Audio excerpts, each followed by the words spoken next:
One of my last hurdles to jump was my original crankshaft trigger didn't work. The engine turned slow for starting, and it turns out that the teeth were shaped wrong and they were too small. So we came up with this new crank trigger setup. It runs at crankshaft speed and has square teeth.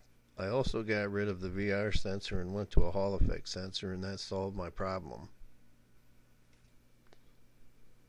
When I first got the engine running, one side ran good, but the other side sounded all raggedy. It took a little while to figure out. When I wired up the ignition, I looked at the book wrong and wired up the engine as a left-hand engine instead of a right-hand engine, so it made one bank right and one bank all messed up. It took a little head scratching to figure out what was going on there. I got a cheap laptop off eBay and started working on my timing and fuel curve. I had a small problem with my wideband oxygen sensor. The gauge in the car worked, but the computer would not read it, so it turned out I used the white wire instead of the brown. I am using Tuner Studio software to fine-tune my fuel curve. It is taking a little longer to figure out than I thought, but I am gaining.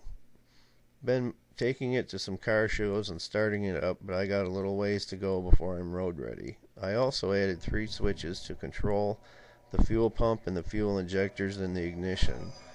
I use these when I am programming for troubleshooting. They have been real handy.